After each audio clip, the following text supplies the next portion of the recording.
Kita mulai bahasan kita terkait torsi atau momen gaya. Di sini ada orang yang lagi dorong pintu. Kalau kita lihat dari posisi atas, kita mulai permasalahannya nih. Kira-kira pintu mana yang lebih besar kedorongnya gitu ya? Uh, apakah ketika si orang ini nih ngedorong pintu lagi, misal sejajar sama arah si pintu gitu, dorongnya malah keluar gitu ya, keluar dari uh, apa sih namanya itu? Ini mah keluar lah kayak gitu ya.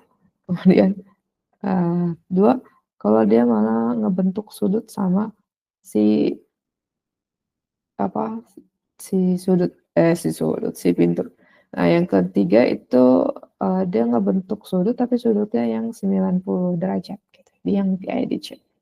Kira-kira mana sih yang lebih besar gitu ya dorongannya gitu, lebih besar putaran si apa namanya si pintu gitu.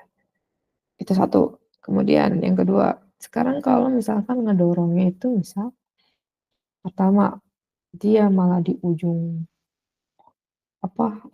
rotasi si pintu, pusat rotasi pintu gitu ya, di situ posisi satu. Atau di tengah-tengahnya nih, di tengah-tengah pintu gitu kan, di sini setengah dari panjang pintu. Kemudian di ujung-ujung pintu juga nih, di tiga. Kira-kira mana nih yang putaran pintunya lebih mudah lah gitu ya, yang mudah bergerak gitu ya, di satu, di dua, dan tiga. Oke, permasalahan ini bisa kita jawab dengan apa? Kita mempertimbangkan yang namanya torsi. Torsi itu apa? Torsi itu kita lihat, oke, ini bahasannya ada di mana, ada di dinamika rotasi. Itu kita mempelajari gimana sebuah benda itu penyebabnya gitu ya, penyebab suatu benda bisa bergerak tapi bergerak berotasi. Itu kita pelajari di dinamika rotasi. Nah, untuk mempelajari itu kita pelajari dulu yang namanya torsi. Nah, torsi ini secara sederhananya disebutannya adalah sebutan untuk gaya yang bisa bikin benda bergerak. Oke. Terus dirumuskannya dengan apa? Ini rumusannya. Torsi lambangnya itu adalah perkalian cross gitu ya dari dua vektor yaitu gaya dengan lengan gaya. Nah, terus secara hitungannya gitu ya, dihitung dengan F atau gaya, L lengan gaya atau lengan momen dikali dengan sin theta. Nah, theta-nya mana, L-nya mana, F-nya mana, sabar dulu, oke. Nah, F itu adalah suatu jenis gaya yang bekerja pada sebuah objek. Objeknya misalnya nih, permasalahan kita adalah ada tangan yang sedang mendorong ke atas ya misalnya. Mendorong ke atas kunci Inggris gitu. Jadi kan kita ngedorong ke atas. Makanya kita gambarin dari mana? Gambarnya dari objek. Dari objeknya kan di sini ya. Tengah-tengah dari lengan, kemudian kita tarik ke atas gitu. Kalau misalkan dia ngedorongnya ke bawah, Bu. Oke, dorongnya ke bawah sama. Ambil ya dari objek yang mana, kita ambil titik tengahnya, gitu kan. Dan terus tariknya ke bawah kayak gitu. Ya, anggap aja lurus ya. Oke. Itu. Sekarang itu namanya menentukan gaya pada gambar. Terus kalau analisis suatu permasalahan terus dianalisis dengan gambar. Itu cara menentuin arah gayanya ya. Oke, besarannya satunya apa? Satunya itu N, Newton. Oke, nih. Kemudian kalau misalkan lengan gaya dari mana? Nah, ini. Diingetin, kalau lupa, diulang lagi, ingetin, buka lagi video ini. Oke, itulah manusia. Kalau cepat lupa, ya tercatat gitu ya. Dan bahkan diulang. Ilmu itu harus dimurojaah atau diulang-ulang agar ingat. Karena kemampuan kita walaupun sudah Tuhan kasih kemampuan otak gitu ya. Ya ada lupanya gitu. Tuhan tuh desainnya kayak gitu, oke. Nah, diukur dari mana? Di sini. Dari pusat rotasi si kunci Inggris menuju titik tangkap gaya. Nah, ini lengan gayanya.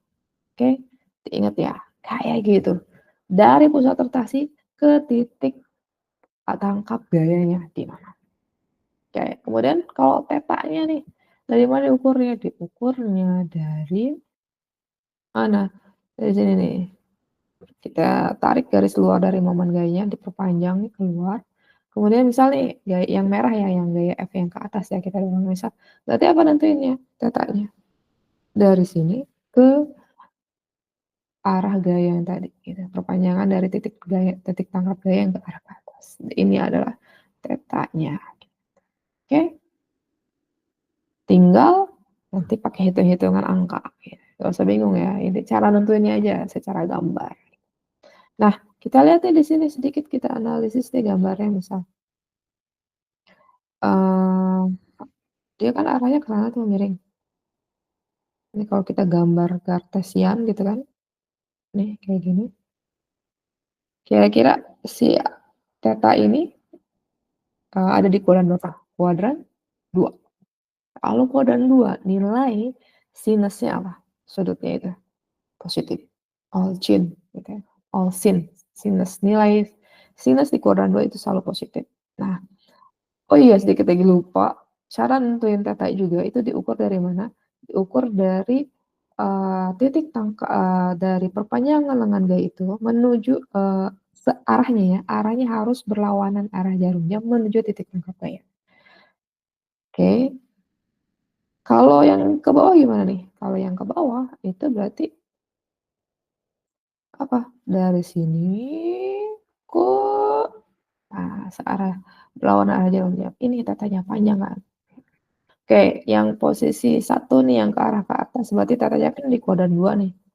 Berarti apa kuadran 2? Positif. Nah, hasil torsi yang positif gitu kan, itu akan menandakan bahwasanya si benda itu akan bergerak berlawanan arah jarum jam. Kemudian, tapi kalau misalkan nih, ini kan di kuadran 4 nih yang ditarik ke bawah nih, kalau misalkan si kunci Inggrisnya ditarik ke bawah, berarti kan dia ada di kuadran 4.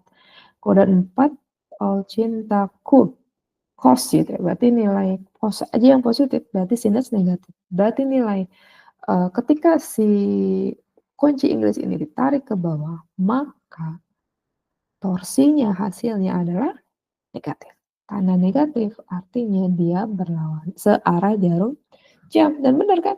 Coba kamu tarik ke bawah nih, kita misalnya terus gitu ya, kemana putaran si kucing Inggris? Searah jarum jam. Oke, itu secara, menganalisis secara gambar. Next, kalian coba deh permasalahan selanjutnya nih. Misal ada 2 gambar nih, gambar dulu aja, matematisnya masalah nanti, oke.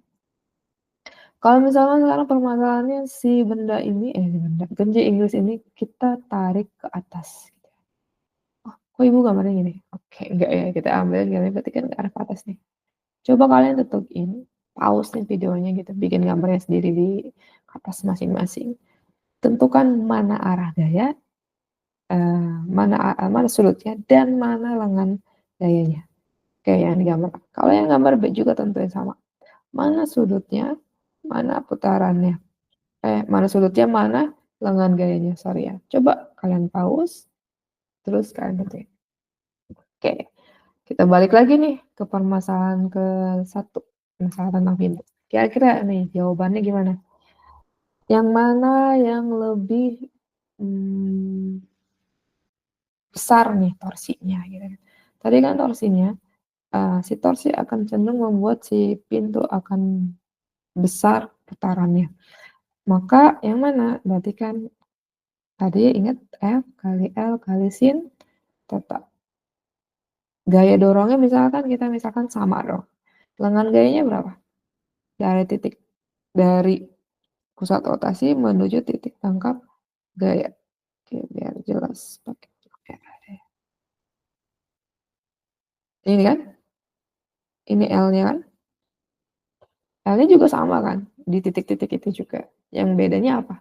Di sudut yang terbentuk antara lengan gaya dengan titik tangkap dengan arah gayanya. Maka yang mana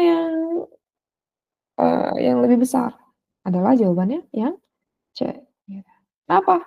Kalau yang A, sudut yang terbentuknya berapa tetanya? Kan 0. Terus kalau yang di B, ya antara nilai teta 0 sampai di antara 90 gitu kan. Gitu kan, kita nggak tahu berapa gitu. Yang pasti di antara inilah ya. Yang C berapa? 90.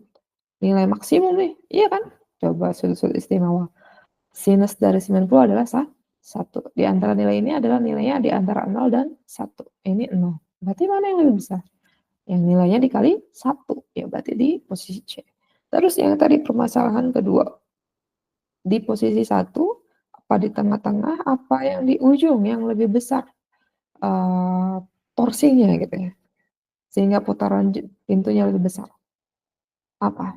Di posisi 3. Kenapa? Karena L-nya yang lebih besar gitu kan. Kalau di posisi 2 dia cuma setengah L gitu kan. Kalau ini ada nggak lengan gayanya di posisi 1? Titik tangkap gayanya di sini, pusat rotasi di sini. Ya 0 dong. Berarti kalau di posisi 1 torsinya 0, nggak akan kebuka. Cobain aja sendiri. Oke, jadi jawabannya adalah di posisi 3.